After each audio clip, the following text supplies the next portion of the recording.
Naman po, pasabog ni Trillanes at saka ni Risa Hontiveros. Ayon dito sa balita ng Inquirer.net, sabi dito, you need someone who can stand firm. Senator Risa Hontiveros is the best possible candidate to run against Vice President Sara Duterte in the 2028 presidential election. Should the latter pursue a bid, according to former Senator Antonio Trillanes IV. Ang itatapat daw nila kay VP Sara Duterte sa 2028 presidential election ay si Senador Risa Hontiveros. Dito, ayon niya dito, sabi niya dito, what I see for now is Senator Risa Hontiveros. Why am ruling out Senator Bam Aquino and Mayor Lini? Do not get me wrong, they're good people and under people condition they could probably govern the country well. But that's not the kind of world we live in. They are evil forces at play. Evil play daw.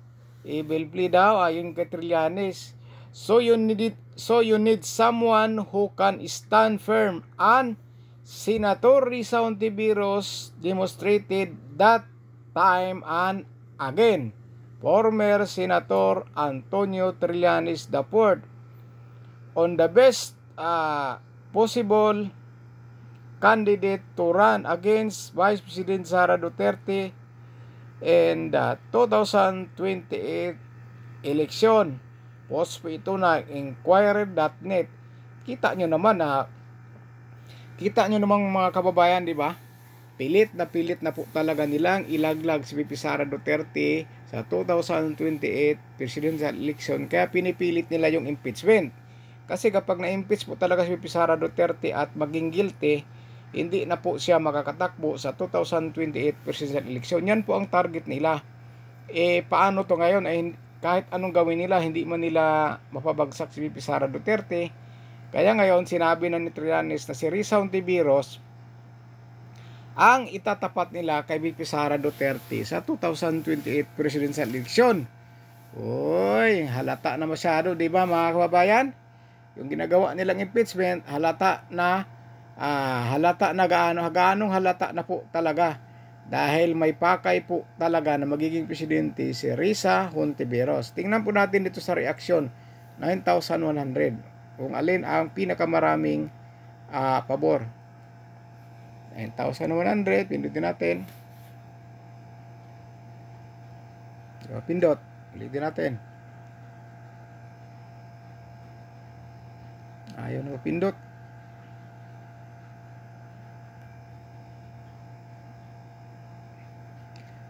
Tingnan natin to sa mga comment section. Sabi ni Oli Eugenio, totally agree with good Senator Trillanes.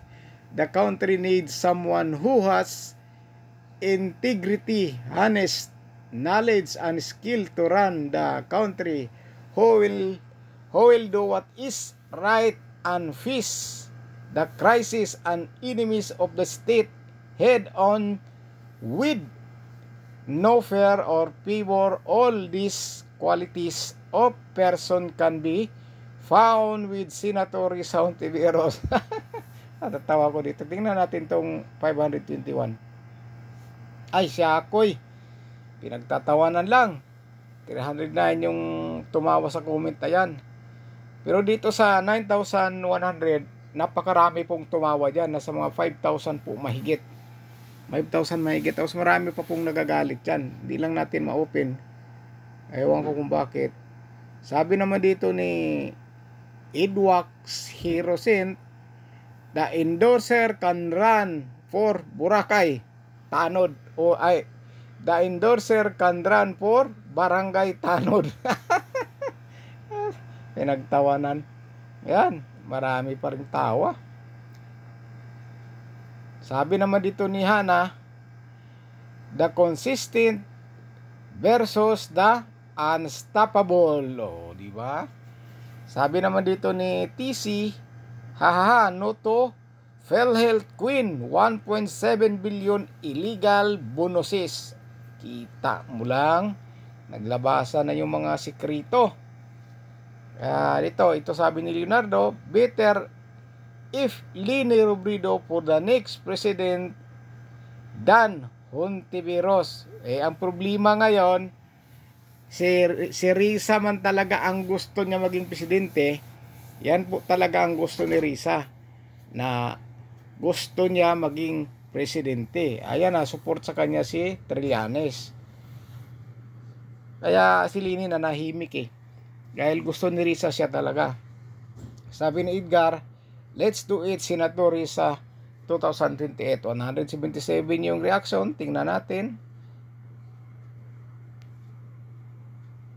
Ayun. 91 yung tumawa. May okay, may heart. Halos pantay lang pero mas marami yung tawa. Christine Cruz, Amy Marcos is the best choice that can unite both fronts of has a lot of experience with politics, not someone alike, someone who can lead, they provide the result, not very politically swab. Si Miss Risa, although I like her better as a person than Amy. Uy, karapatan nyo yan dahil yan ang pinili nyo. Sabi ni Ivy, everyone starting campaigning, so I campaigning for President 2028. Ano yan, mga kalyado nila. He labaying to the Risa Vice President. The educated versus violence, uneducated. Uy, ikaw lang nagsasabi niyan. Sabi naman dito ni Renz, let's run the result afterward whether the Filipino people truly back here for the presidency. Yan na naman sila, mga kaalyado. Sabi dito ni Samuel, Risa for President versus DDS Destiny delivered for Sara Presidency. Ito, medyo halo-halo po yung comments dito. Sabi dito ni Zebrel, tumbling na si Risa kung magpa tuga-tuga is the all the best you have. Ayan, tumbling na raw. Tatumbling po si Risa kapag ituloy niya yan. Marami ring pumabor dito sa sinabi ni Trillanes na si Risa Hontiveros daw ang tatapat kay VP Sara Duterte sa 2028 presidential election. Pero sa tingin ko, sa akin lang to, kulilat po ang mangyayari dito kapag silang dalawa ang magkatapat. Kulilat po. Talaga, kulilat. Yung mga taong napakataas ang hangad ng sarili nila na gumagamit ng kung ano-ano para mapabagsak lang yung maging kalaban sa 2028, hindi po yan magtatagumpay. Hindi po talaga magtatagumpay yan. Yung mga, si VP Sara wala namang ginagawa sa kanila na para masiraan sila Pero sila ang gumagawa ng paninira kay VP Sara Duterte para lang talagang mapabagsak nila at hindi makatakbo sa 2028 presidential election. Si VP Sara tahimik lang yan, nagtatrabaho yan. Pero sila, halos yata buong taon nung nakaraan, andun lang sa impeachment sila nakatutok.